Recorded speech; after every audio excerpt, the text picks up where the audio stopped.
Olá, aqui é o Marcelo Coglione e esse é o Conteúdo 82. Para começar, pedido tradicional, me ajuda a divulgar esse conteúdo para mais pessoas, se inscrevendo e compartilhando esses conteúdos para quem você acha que possa ter interesse e para alcançar mais pessoas.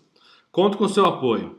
Para a gente falar hoje, eu queria falar sobre mudança do tradicional, do padrão, para algo despadronizado ou não tradicional. Para isso, eu queria abordar algumas questões que andei lendo recentemente sobre pesquisas, livros que trazem conceitos interessantes para a gente começar a pensar. Então, o conteúdo de hoje é sobre despadronização, ou seja, despadronize-se. Esse é o caminho. Eu não estou falando de padronização em processos técnicos, lógico. Tem um padrão de tomada, tem padrão de um monte de coisa. Não é esse processo. É uma questão de padrão, seguir padrões comportamentais. Isso muda ao longo do tempo. 10 dicas super essenciais para fazer tal coisa. Esqueça, isso não existe. Existe, para algumas pessoas, funciona? Funciona. Tanto é que está sendo divulgado. Só que funciona em segmentos específicos, em momentos específicos. Talvez você consiga reproduzir e ter resultados favoráveis em relação àquilo que ele se propõe.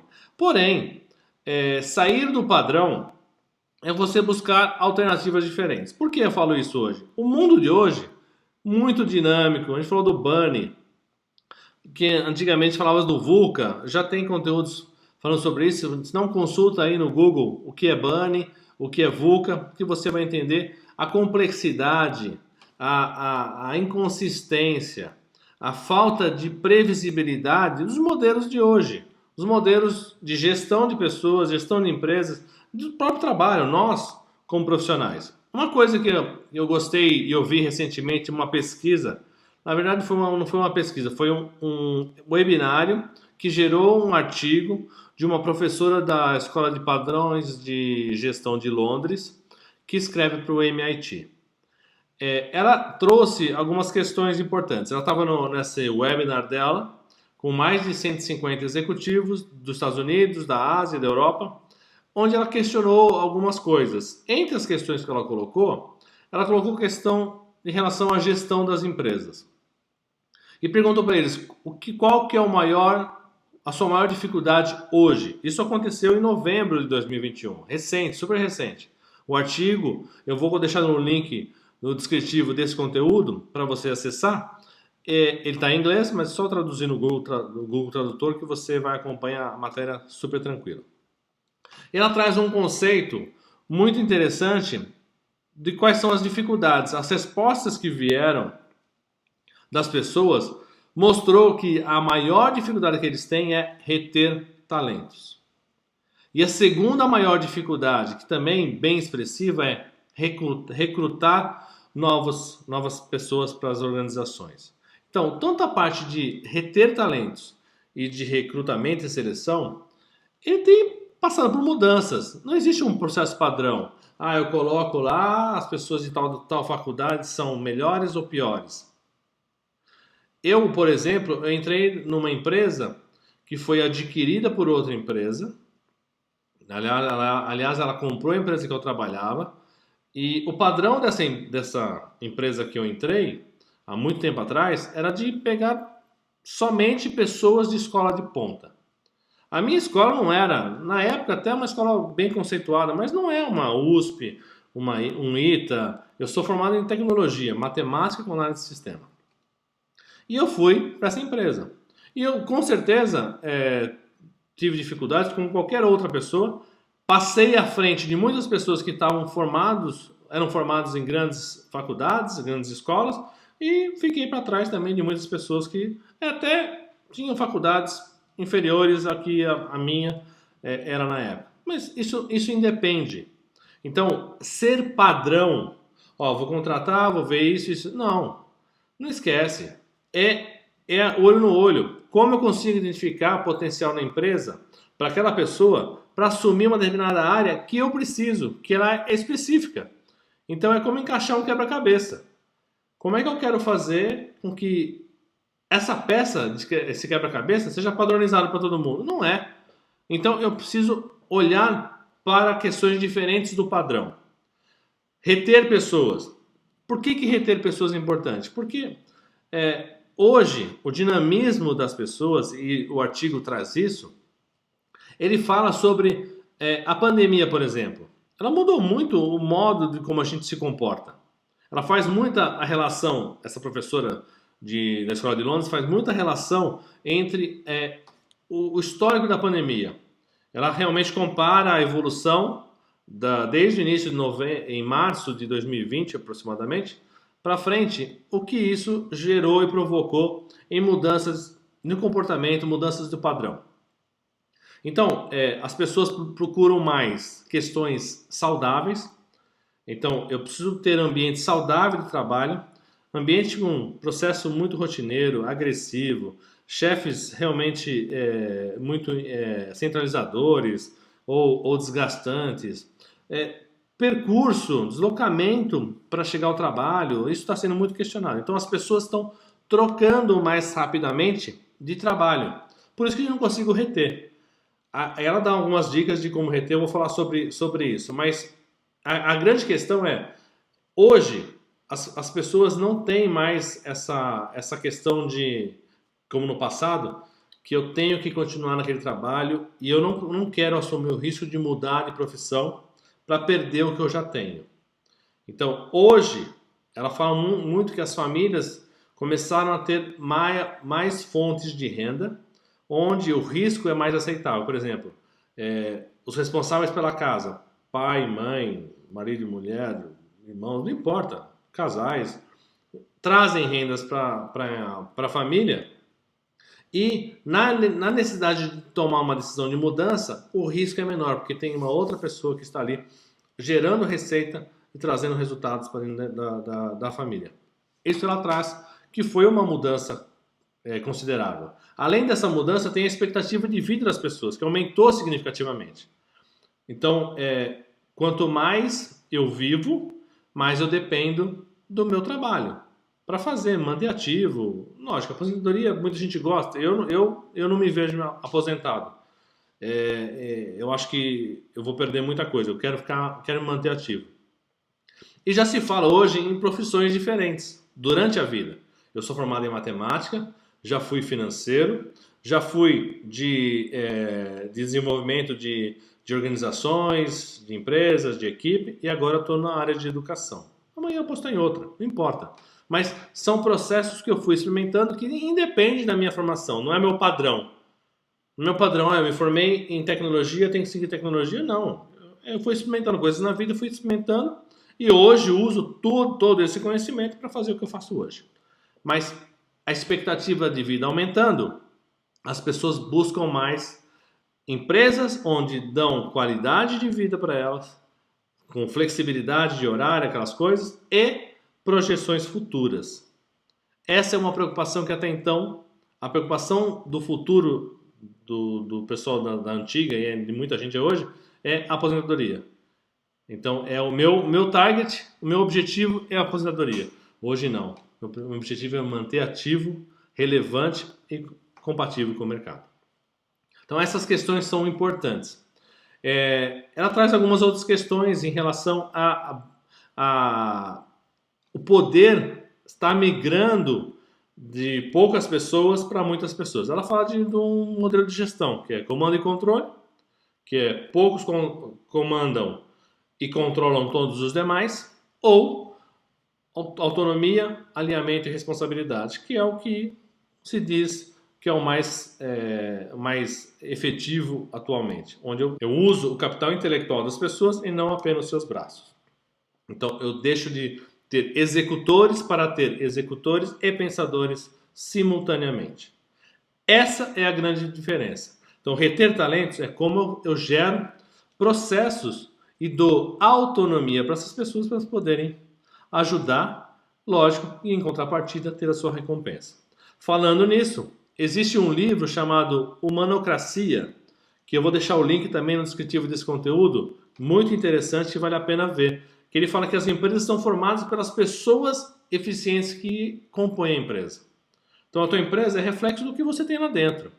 Então quanto mais pessoas capacitadas, mais pessoas engajadas, compartilhando, interagindo, mais forte vai ficar a empresa. Se eu deixar isso só na mão de alguns, a empresa é reflexo do potencial intelectual que ela tem na sua estrutura. E esse livro ele fala sobre algumas questões. Uma das questões que eu acho muito relevante, ele faz uma analogia bem direta entre autonomia e remuneração, ou vantagens adquiridas pelo trabalho, ou recompensas. Então, essa correlação, ele fala o seguinte, a rotatividade de pessoas dentro de uma organização, ela está diretamente relacionada à autonomia que essa pessoa tem e a vantagem que ela recebe em relação ao seu trabalho, a recompensa que ela tem em relação a isso. Então, quanto maior autonomia essa pessoa tem, quanto mais reconhecida, recompensada ela é, menor é o turnover dessa empresa. E quanto menor é a autonomia e menor é o que ela recebe em troco do esforço que ela faz, esse desequilíbrio, né? Quanto menor é a vantagem que ela vê lá dentro, maior o turnover da empresa. São algumas dicas que a gente tem que começar a mudar o padrão. Porque se eu olhar para um processo onde eu quero controlar muito e quero, de fato, fazer com que as pessoas permaneçam, retenham os talentos dentro da organização, eu vou precisar sempre colocar alguma recompensa extra. Não é sistêmico. Eu preciso parar para pensar falar, esse padrão de trazer, agora eu vou dar uma cesta básica, agora eu vou dar uma academia, não é isso. Quanto mais as pessoas equilibrarem esforço e recompensa e usarem o seu capital intelectual para fazer parte do processo, menor será a rotatividade. Eu já falei em conteúdos anteriores que o prazo de validade das parcerias ele é limitado. É início, meio e fim. A partir do momento que esse equilíbrio entre esforço e recompensa das partes não estiverem satisfazendo ambas, melhor romper a parceria. E muita gente tenta postergar isso ao extremo. Ficar nisso, tentando bater para recuperar, mas não vai recuperar. Porque está muito tempo aqui, porque já fez isso, porque o passado foi isso, aquilo. Não, o que importa é agora. Tem que ser bom para os dois lados. E aí esses dois conceitos, tanto o artigo do MIT como o livro Humanocracia, que são dois autores, ele traz muito essa questão de, olhe para o padrão. O padrão já não existe mais. Primeiro que os dois trazem muito forte a questão da burocracia. O quanto inovar, criar e fazer as coisas acontecerem, promover as mudanças, ele é essencial. Se eu tenho a minha empresa preparada para isso, ótimo. Se eu não tenho, é um problema. Eu não posso dizer que, vamos todo mundo fazer isso porque o padrão é esse. Não. Eu tenho que entender qual é o novo padrão e esse padrão está sendo reformatado, reformulado constantemente pelas empresas. Tanto é que eles trazem questões, olha, se você não mudar, alguém está mudando. E o fato de alguma empresa do seu segmento estar mudando, alguma equipe da sua empresa estar mudando, algum líder da sua empresa fazendo aquilo, gera descontentamento nos outros. Porque eles falam, mas por que aqui não? Por que aqui não pode ser dessa forma? Então, esse padrão, em função da tecnologia, está aparecendo coisas novas. Metaverso é outra questão ainda que vai trazer muita mudança no conceito de negócios, de desenvolvimento, de treinamento, de um monte de coisa que vem por aí. Então, o padrão, quando a gente tenta seguir um padrão comportamental de empresa, é o maior engano que a gente quer, que a gente tenta fazer. A gente precisa entender o cenário que está acontecendo, entender a tecnologia, as tecnologias e o seu impacto nisso, e entender as pessoas. E cada pessoa é diferente uma da outra. E aí você começa a dosar a tua necessidade. Vou dar um exemplo. Uma vez eu precisava de uma pessoa experiente numa área específica e eu acabei contratando uma outra muito menos experiente porque ela se encaixava muito melhor no perfil da equipe do que uma outra mais capacitada. Tecnicamente, elas eram diferentes, mas o potencial de impacto de uma e de outra foi totalmente diferente e por isso foi escolhido uma nem a outra. Aí as pessoas, puxa, mas eu não fui escolhido naquele processo seletivo. Você não foi escolhido não é porque você não é competente, é porque você não se encaixa com aquela necessidade específica.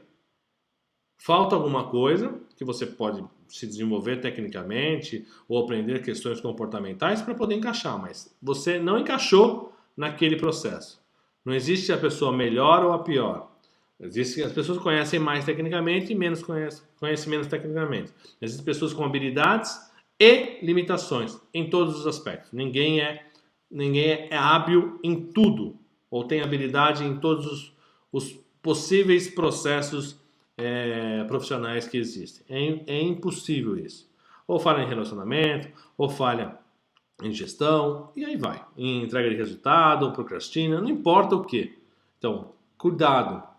Quando você começa a entender que o padrão é esse, qual é o padrão? É seguir aqui. Um conteúdo recente que eu fiz sobre carreira, né, de você olhar a carreira e não, na verdade, é anti-carreira, o nome do conteúdo. Se você olhar para isso, que é um outro livro também interessante que está recomendando lá, se você olhar para isso de forma diferente, se olhar somente na vertical, você está querendo seguir um padrão. Eu me formei em tecnologia, então eu tenho que fazer isso, isso, isso até o final. Não. Se for acontecendo na tua vida, ótimo. Agora, se você se prender a isso, é um problema. Saia do padrão. Olhe, perceba as coisas. Então, despadronize-se. Este é o caminho. Esse é o caminho agora. Não é um caminho de você seguir regras, conceitos, porque as teorias e os conceitos estão sendo constantemente questionados e alterados. Tranquilo? Esse foi o conteúdo 82. Espero que você curta. Não esqueça de me ajudar a divulgar esse conteúdo para mais pessoas. Compartilhe, se inscreva, me siga. Me ajude a fazer com que mais pessoas consigam receber esse tipo de conteúdo também. Meu objetivo aqui não é passar regra, nem fórmula mágica. É para fazer você pensar em como você pode atuar em função do dia a dia. Então, eu procuro me atualizar, lendo, observando, avaliando, testando algumas coisas e trazer esse conteúdo para você, para que você possa refletir e comece a montar o seu padrão, que daqui a pouco você vai reajustar, reajustar, reajustar. Nunca fique parado num padrão. Grande abraço, até mais.